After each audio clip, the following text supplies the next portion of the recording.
Uh-oh, are we having fun again? Cause I think we're having fun again. Amazing how winning will do that. What's cracking, everybody, and welcome back to Kraken R&R, and welcome back to Kraken winning after the 4-game skid, due in large part to some tough opponents, but also some tough things the Kraken were going through health-wise, both injuries and illness. But finally, the schedule starts to let up just at the same time that the Kraken are getting healthier. And boy, did it show tonight with a 6-2 win over the Chicago Blackhawks, snapping that 4-game losing streak coming out of the 9-game winning streak that got this season back on track. For the Kraken, it is a much-needed win as the wildcard race is tight and crowded in the Western Conference, with 6 teams all within 4 points of each other for that second wildcard spot, which is currently held by the Predators. But for that matter, it might actually be the first wildcard spot that's more vulnerable at this point, that being held by the LA Kings, who are 2 points ahead of the Predators and falling off the face of the earth, even though they do have games in hand, as they continue to lose games, losing another one tonight to the Buffalo Sabres, blowing a 3-1 lead, giving up 4 unanswered goals to lose that one in regulation. So for the Kraken, who are just 2 points behind the Predators in the same number of games, it's definitely within reach. But again, it's a pretty crowded race, so the Kraken cannot afford to slow down, as a lot of teams are picking up wins pretty consistently, including the team that they have next in the St. Louis Blues, who are 1 point ahead of them, just between them and the Predators. So then as things get serious for the Kraken here down the stretch, as we approach the All-Star break and certainly afterwards, they definitely need to be picking up 2 points and getting wins in these games that they absolutely should be winning against teams like the Blackhawks, the Blue Jackets, or Sharks coming up. And for that matter, they also need to be picking up as many points as they can against those teams that they're in that wildcard race with, like the St. Louis Blues coming up here next on Friday. And with that being the case, it certainly helps that they're finally starting to get healthier, not just getting over that sickness that went through the locker room on the road trip, but also when it comes to injuries, as in this game against the Blackhawks, they get Vince Dunn back, as well as Philip Grubauer, though Decor does get the start, and that is absolutely his starting job at this point. But it helps to have a secondary goaltender in Grubauer that you know you can count on when you need him to spell Decor here and there. As for when Grubauer will get his first start, I would certainly look at one of those 2 games coming up here before the All-Star break against Columbus or San Jose. Personally, between the two, I think Columbus makes a little bit more sense with it being a home game, but the Sharks are probably the easier of the 2 opponents. While those 2 were the only ones back for the Kraken in this game, the good news doesn't stop there, as the Kraken will also, for the game against the Blues, be getting Yanni Gourde back, that obviously due to a 2-game suspension that is up after this game against the Blackhawks, so not injury related, but still player availability. But as far as injuries are concerned, Matty Beniers looks like he should be returning soon as well, as he is back on the ice and skating in practice. Obviously, it would be very nice if he could be ready for that game against the Blues on Friday, but at the very least, he should be back for at least a couple of these last 2 games here before the All-Star break.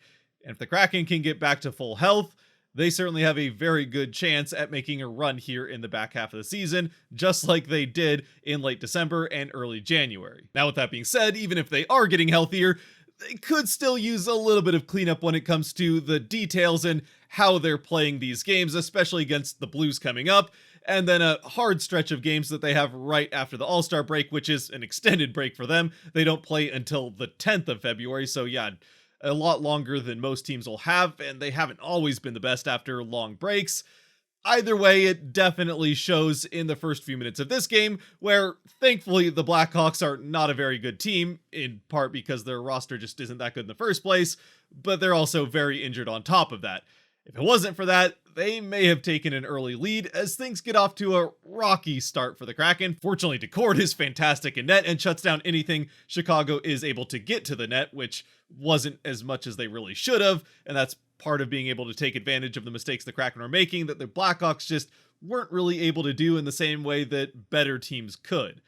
Either way, the Kraken do survive all of that and start to turn momentum the other way, starting with a shift from the, well, it would be the Matty Beniers line, but it's currently the Jared McCann line with Eberle and Tatar on either side. And in what was really the first extended stay in the offensive zone for the Kraken, Eberle from behind the net is able to find Jared McCann up by the faceoff dot, who does have Ryan Donato right in front of him, and Donato knows full well how dangerous McCann is with a one-time shot, Eberle gets that pass to him though. McCann gets off the shot. It gets past Donato as well as Soderblom in net and into the top corner to give the Kraken the 1-0 lead. The goal for McCann is number 19's 19th of the season as Eberle picks up the primary assist and continues to play amazing here for the Kraken over the last stretch. I would say probably their MVP since the winning streak came to an end. Decord has also been playing well, but Eberle has been one of the lone Kraken continuing to really have a strong showing game after game and picking up points left, right, and center, or in this case, from behind the net.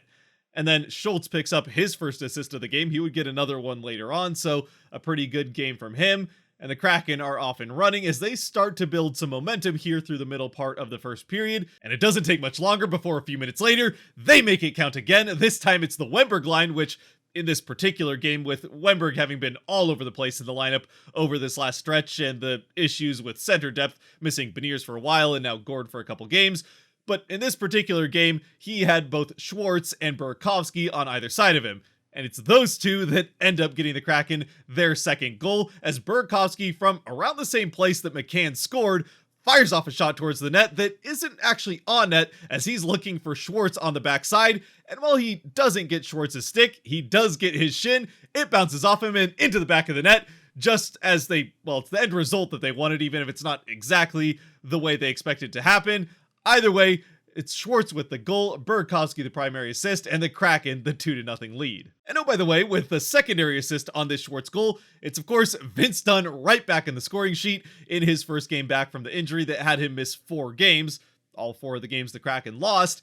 And I gotta say, I'm sure a lot of it had to do with the opponent the Kraken were facing, where while Dunn was out, they faced a Penguins team that was playing well, then 3 of the best teams in the NHL to this point in the season in the Rangers, Leafs, and obviously the Oilers playing the way they have been lately.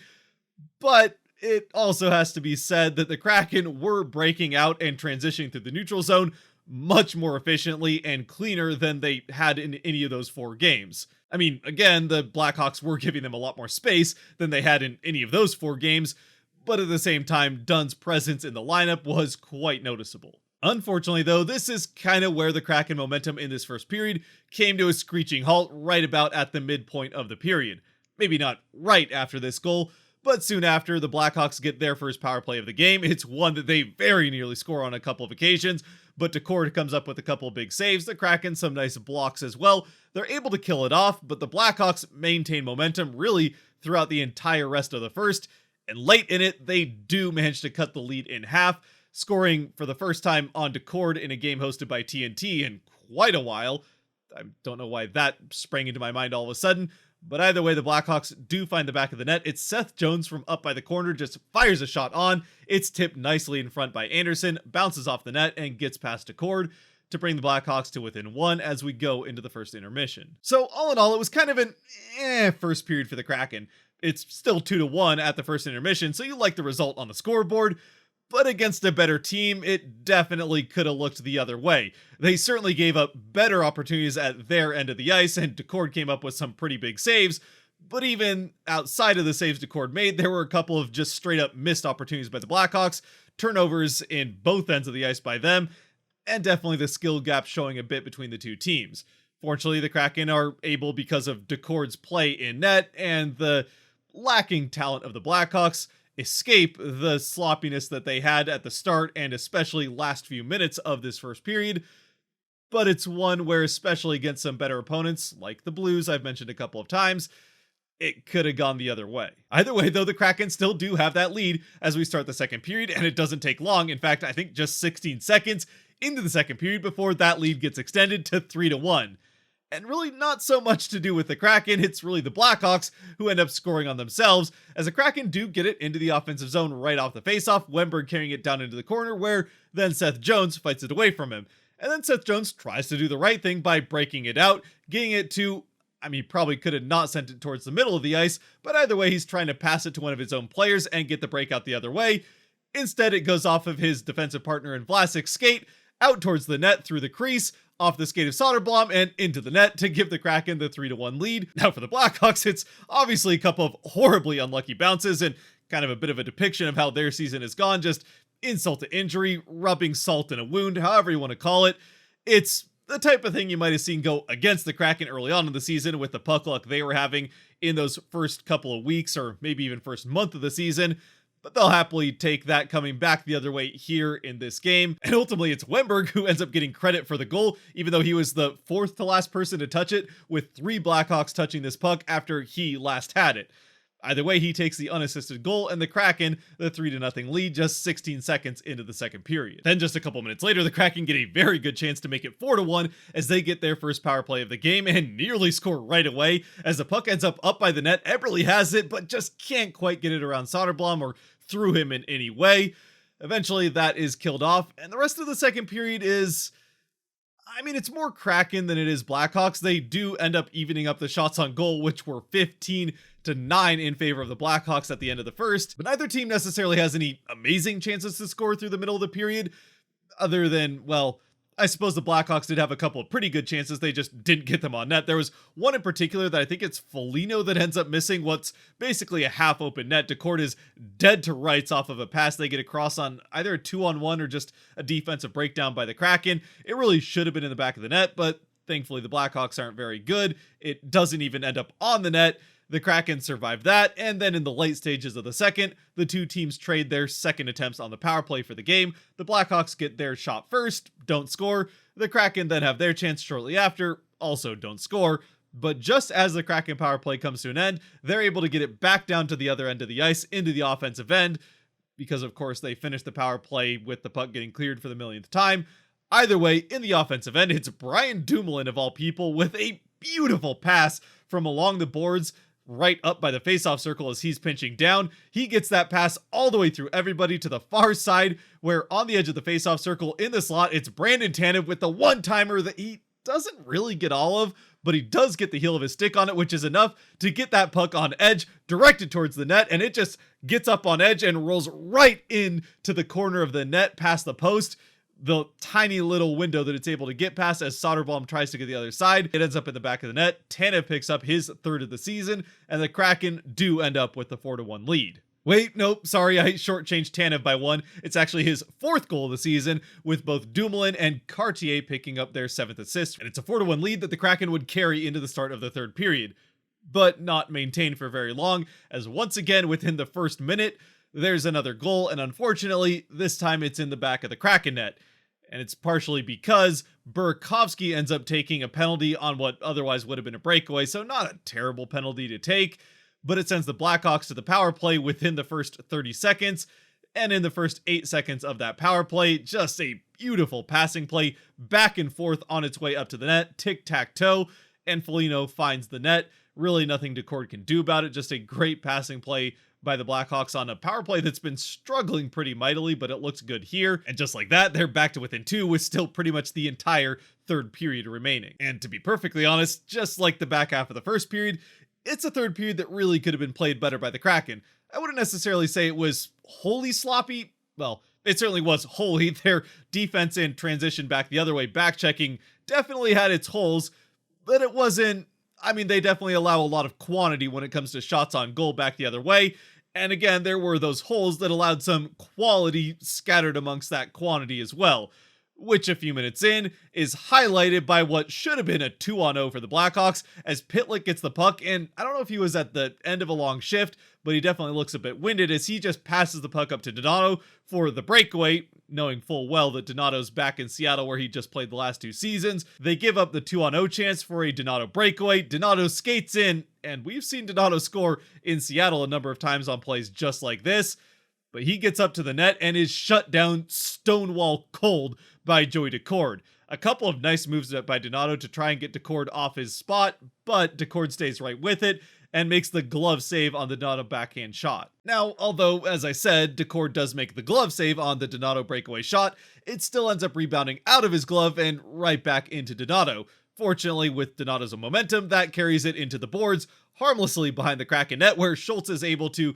get to Donato and challenge that puck, eventually getting it away from him, and up along the boards to Eberle at the Kraken blue line, who then quickly finds Tatar on a breakaway back the other way. Tatar skates in and buries it to give the Kraken the 5-2 lead, and just like that, in a matter of about 6 seconds, we go from what should have been a 2-on-0 towards the Kraken net to a great Decord save, and right back the other way, the Kraken score on a breakaway for Tatar. And I'm not kidding when I say this is one of the most fun and exciting sequences of events that I've ever seen in that arena, and maybe just with the Kraken in general in their 2.5 years of existence. Yeah, there's definitely some playoff moments that are gonna stand out a little bit more ahead of the pack. Certainly Eberle's overtime winner against the Avalanche in the first round last year. And even back in the regular season, I would say maybe Benir's first goal way back in the first season at the end of that one. And then his overtime goal that was 7 seconds into overtime. Those were both pretty big ones. But this one with a huge save at one end of the ice to immediately turn into a goal back the other way. I mean, at the very least, it was certainly one of the loudest times I've ever heard that arena, or loudest moments I've ever heard in the arena. The point is, it got very loud between the cheer for Decord's save, then the excitement of the build up to the breakaway, and then the pop of that goal going in. It was an absolutely incredible sequence of events, and the Kraken really put the game away with that one. Really, the only thing that could have made it better was if Decord had gotten, say, a secondary assist, if either Schultz or Eberle hadn't had to touch the puck, but since both of them do, Decord would have gotten, I guess, the tertiary assist, which doesn't exist.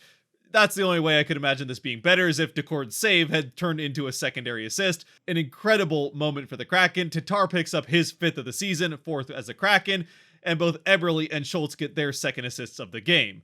But the Kraken, in spite of allowing the Blackhawks to continue to kind of get the better of the momentum for the rest of this third period, eventually make it 6-2 when, after another one of their power plays that doesn't go much of anywhere, it's once again Tomas Tatar who carries the puck into the offensive end, then just creates the play himself as he just kind of drags a couple of Blackhawks defenders around the blue line with him, eventually getting it to Borgen on the far side. Borgen with a shot makes it on net, but it's an easy save for Soderblom to make. Still, it rebounds off his pad right back to Tatar. Tatar fires off the shot, and it's into the back of the net to give the Kraken the 6-2 lead. Tatar his 2nd of the game, and the Kraken skate away with that 6-2 win. Unfortunately, Tatar isn't able to find the hat trick, but there wasn't a ton of time left on the clock. I think it was something like 3 minutes left in the game. So the Kraken, a big win here against the Blackhawks. Again, one you'd kind of expect them to get against a not great and very injured Blackhawks team. But it's an important win for the Kraken nonetheless, as these are 2 points that they very much need to pick up, just like they will need, well, 4 points between the two games, between Columbus and San Jose before the All-Star break, with that important game of the Blues coming up here on Friday. So once again for the Kraken, the 6-2 win is a great rebound from that 4-game losing streak with Dunn back in the lineup. So again, the 10 straight wins with Dunn on the ice for the Kraken. It's a good start to this stretch of 4 games before the All-Star break that, as I said after the game against Toronto, were pretty much must-win games for the Kraken if they want to stay in this race through the back half of the season following that extended break that they're going to get. Of course, again, in spite of everything that went well for the Kraken and the lopsided score in a win, which is the ultimate goal, as Eberle I think said pretty well after the game, obviously that's the main thing, is getting that win, which the team very much needed, and it helps build that confidence, especially getting the offense going once again. But at the same time, there were a lot of details and things here and there that the Kraken absolutely will need to clean up against better opponents, like they will have in the Blues coming in on Friday. Maybe not quite as much in the Blue Jackets or Sharks before the All-Star break, but certainly against teams like the Blues and the group that they have coming up after the All-Star break. It was a bit of a sloppy, certainly last half of the first period, and a third period that could have been played quite a bit better. The Kraken were just able to take advantage of the things that were handed to them by the Blackhawks, which there were a lot of times where the Blackhawks, even in their end of the ice, were just handing the puck right back to the Kraken after a turnover or winning it from Seattle. And then obviously back the other way, they certainly did give up some very good chances that either were led to great saves by Decord or just missed the net entirely, and probably wouldn't have happened against, again, a more talented team. At the end of the day, though, you can only play the opponent that you're given, and in this case, for the Kraken, it was this Blackhawks team, and they did what they needed to get a win and not have to stress that hard about it down the stretch. And I think there's probably something to be said for not maybe playing your best hockey when you can see the other team getting a bit sloppy. You try to tend to stretch things a little bit more, and maybe make fancier plays that aren't always there, which can form bad habits, but at the same time, we can always hope that when they play a better opponent like they will on Friday, and things tighten up a little bit, they will also tighten up their game and start to play the Kraken hockey that we saw during that winning streak, especially in the defensive end, where they just did not allow anything to the middle of the ice. Now, obviously, we'll have to wait and see whether or not that happens on Friday, but until then, we do not have to wait for the Kraken 3 stars of this game, as always brought to you by the patrons over on Patreon. If you do want to help be a part of deciding these Kraken 3 stars after every game, and games like this one especially, where there's plenty of players to choose from, you can help support the channel a little bit more than you already are by watching to this point, by going to the link down below to Patreon and supporting over there as well. With the first star in this game, I've got to go with Tomas Tatar. His 2 goals don't end up making the difference in the game, but he had a fantastic game for the Kraken. He was on the ice for 4 of the 6 goals, obviously getting the 2 goals himself there in the third period. And while he didn't get an assist to make it a more than 2-point night, it is now 6 goals that he has on the season, 5 with the Kraken in 14 or 15 games.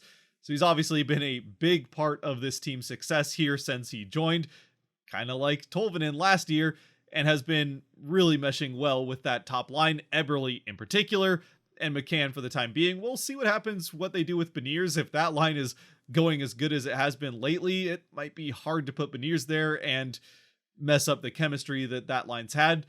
At the same time, Beniers has not had that much variety when it comes to who his line mates have been. Either way, that's a problem for a different time, and honestly, it's hard to say that it's a problem to have Beniers back. We would very much like to have him in the lineup rather than, I mean, no offense to Devin Shore, but yeah, the lineup's better with Beniers in it. Which isn't to say that Shore has been bad by any means. I think he's been pretty good for the Kraken in the role they've needed him to fill while they've been dealing with all these injuries, but obviously he's the odd man out when Beniers and Gord come back here in the near future. Gord obviously coming back in the next game. And for what that's worth, Yamamoto is actually filling Gord's role in this one, in that center role of the second or third line, whatever line you want to call that, between Tolvanen and Bjorkstrand. The first time Yamamoto has centered for the Kraken, and honestly, I think he did a pretty good job in a very different role. I think he plays a pretty similar game to Gord, maybe more so than any other Kraken player. Obviously, Tanev is also fast and good on the forecheck, tenacious along the boards, but Yamamoto just has that extra little bit of peskiness that I think Gord offers. Not quite a 1-for-1, obviously, but I like Yamamoto's game, and it was good to see him back in the lineup, even though he probably earned a bench after that lazy offside that cost the Kraken a 3rd goal to tie things in Edmonton and Decord a point. Which, speaking of Decord, to get back on track with the 3 stars, my 2nd star in this game is Joey Decord. A fantastic game. He saves 34 of 36. Another great game for him. It looks like he's right back to, I shouldn't say back to how he was playing during the winning streak. The Kraken just didn't play as well defensively in front of him for the 4 games that, well, he only started 3 of them. Drieger got 1 of them, but the team defensively fell apart a little bit more than I think Decord had any problems. Either way, his stats look fantastic once again in this game. And then with the 3rd star, I could go any number of directions. Obviously, there's plenty of scoring that happens in this game. Schultz has 2 assists of his own. McCann has a goal and an assist, but in the end, I'm going to go with Jordan Eberle, who, outside of the 2 assists that he has, both primary assists, I think that he played the most well-rounded game of any Kraken forward, certainly, but maybe any Kraken player. I think Alexiak actually had a pretty good game as well, quietly, but yeah, Eberle continues to be, again, I would say probably the MVP for the Kraken here over the last couple of weeks, and certainly through the losing streak. Again, how Decord has been playing in net makes that conversation a little bit more muddy, but as far as skaters are concerned, it's hard to look anywhere else other than Eberle for the best Kraken player here over this last stretch. But as always, I'd love to know what you think down in the comment section below, who your 3 stars would be, how you feel about the Kraken finally getting another win, and maybe these last 3 games before the All-Star break, and a long break at that. Until then, though, and this next game coming up against St. Louis, a very important one. If you have made it to this point, thank you very much for watching. If you did like or enjoy the video, the buttons, that kind of stuff down below helps support the channel. Like and subscribe, of course. I'd appreciate you using them. As always, stay safe out there, be good to each other. God bless, and go Kraken!